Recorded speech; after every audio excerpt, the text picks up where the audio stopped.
Great. Well, thank you everybody for joining today. The title of my presentation is Selecting for Microbial Life Strategies in Agricultural Soils under Soil Health Promoting Practices. So my role on the team is to lead investigation of the 3 Tier 2 genomic indicators included in the project. As mentioned before by Dr. Morgan, the indicators in the project are split between Tier 1 and Tier 2 indicators, where the Tier 2 indicators at this time need additional research prior to confidence in measurement and interpretation. The 3 Tier 2 indicators that we're assessing in our project are 1, 16S rRNA amplicon sequencing, which provides information on individual bacterial and archaeal community members. The second being ITS amplicon sequencing, which gives information on individual fungal compartments within the soil. And then third, metagenomics, which provides information on specific genes responsible for expression of individual traits in the soil.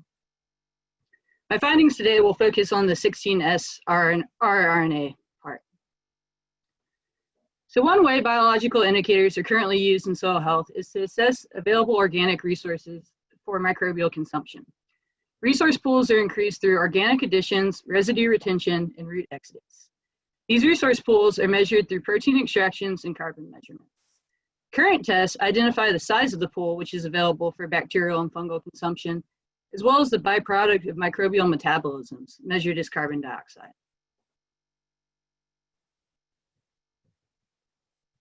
However, by quantifying these measurements along with the genes responsible for the transformation of organic matter into plant-available nutrients, we can describe the soil's genetic potential to cycle nutrients. Another measurement, microbial biomass, has been measured for decades and provides an understanding of the size of the bacterial and fungal communities in soil.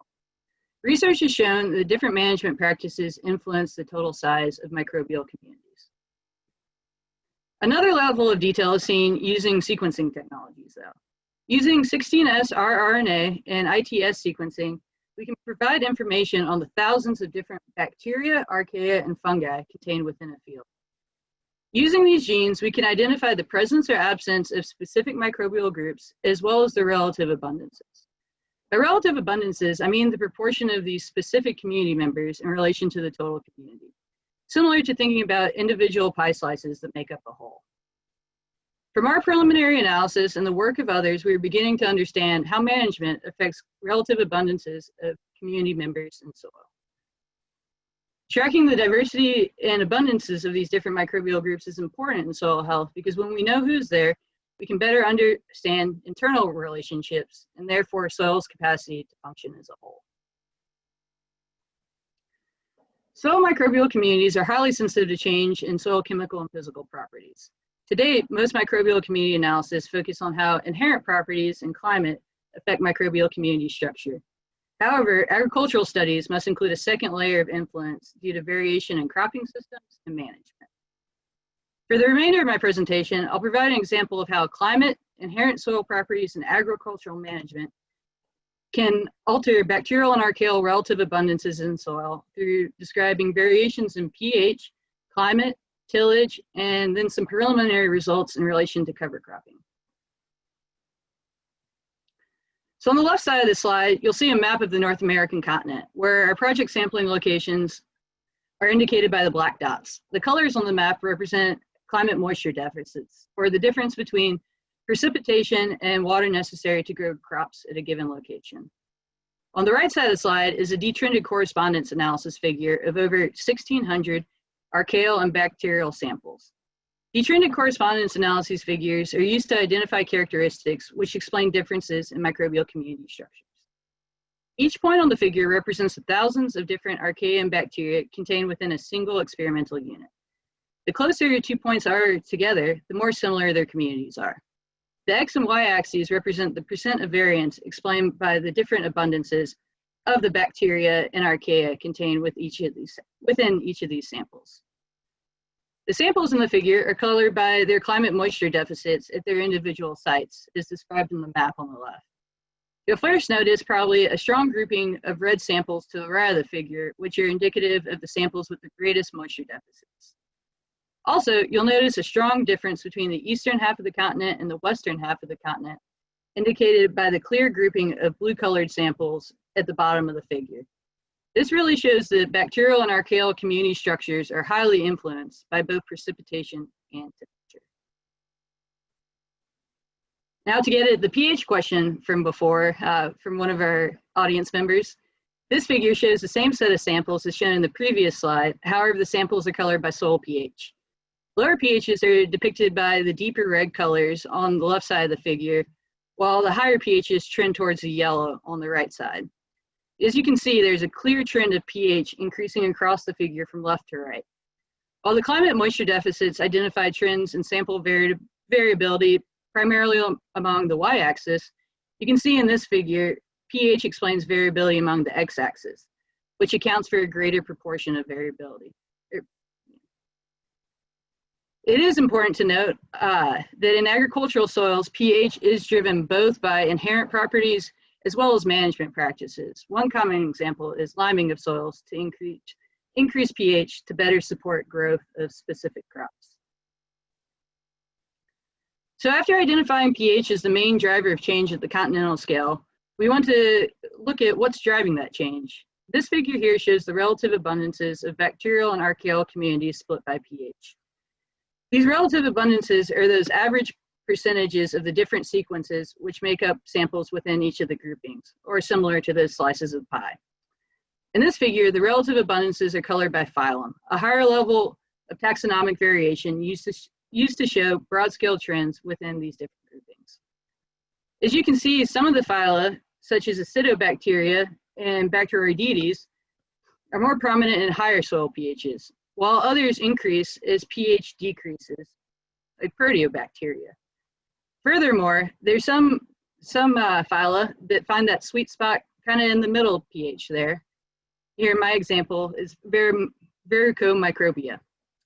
While some of these shifts in relative abundance might not seem that drastic, it's important to remember that a 1% shift in relative abundance here is equivalent to changing the presence of right about around 10 million different archaea and bacteria in a single gram of soil.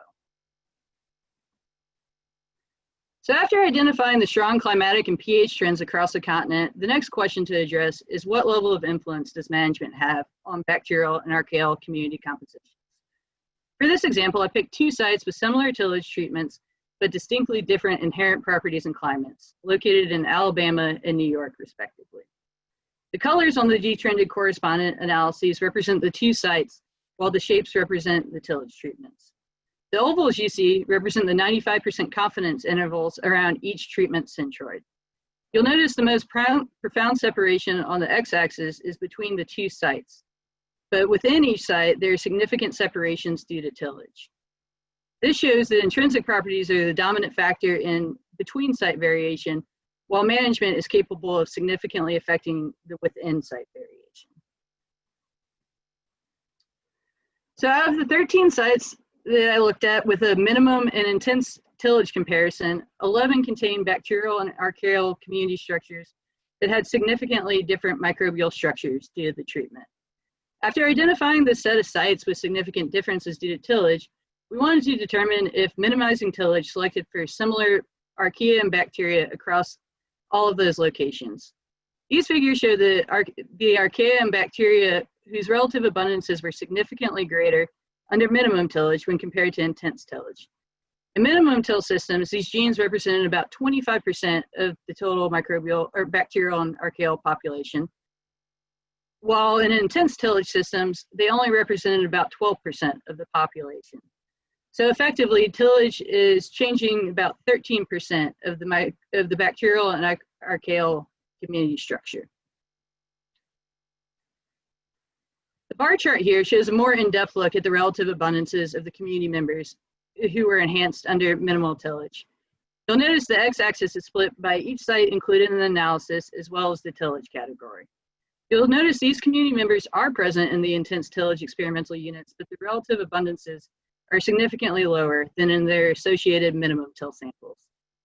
This shows that management practices are capable of selecting for archaea and bacteria with similar life strategies, regardless of strong climatic and intrinsic property influences. In order to gain a better understanding of what reducing tillage does to archaeal and bacterial community members in terms of soil health, we must look at these communities at a bit of a finer scale. In a previous slide, I grouped the relative abundances by phylum, a more generalized scale, to show overarching trends and how they responded to inherent properties and also management. By using a finer scale to address change, though, we can identify bacteria and archaea capable of performing similar functions in the environment. Here, I'll show 3 orders of archaea and bacteria which were enhanced under minimum tillage and also related to nitrogen cycling. The archaeal order nitrosospirales are known for oxidizing ammonia, or turning ammonia into nitrite. The bacterial order nitrospirales are known to oxidize nitrate, or change that nitrate into the plant available form of nitrate. The order rhizobiales are known for their fixation of atmospheric nitrogen. While they're most commonly known for containing lower levels such as rhizobia, which form symbiotic relationships with legumes, including soybeans, other members of the order are capable of freely fixing atmospheric nitrogen in non-plant associated forms. In addition to tillage, we're beginning to explore how other practices affect microbial structure. One I'm currently working on is the influence of cover crops on bacterial and archaeal structure. Preliminary analysis suggests that the cover crop signal is less prominent within sites compared to tillage. The figure on this slide shows bacterial and archaeal communities from one of our sites in Aurora, New York, which has both tillage and cover cropping treatment. You'll notice the main division at the site along the x-axis is due to tillage, indicated by the 2 colors. However, within each tillage treatment, you see a smaller but discernible difference between the cover cropping treatments, indicated by the 2 different shapes. About half of the sites I've tested so far contain significant differences in bacterial and archaeal structure due to cover cropping. And we're currently working on identifying what additional factors lead to these significant differences or lack thereof in bacterial and archaeal community structures. So in summary, climate and pH drive significant changes in archaeal and bacterial community structures at the continental scale. Minimizing tillage is capable of selecting for similar archaea and bacteria across different climates and pH gradients, as well as potentially selecting for archaea and bacteria directly related to nitrogen cycling. And with that, I'd like to give a huge thanks, along with everybody else that's presented today, to our partnering scientists for all the help they provided along the way, and then also the financial support from the Samuel Roberts Noble Foundation, General Mills, and FFAR.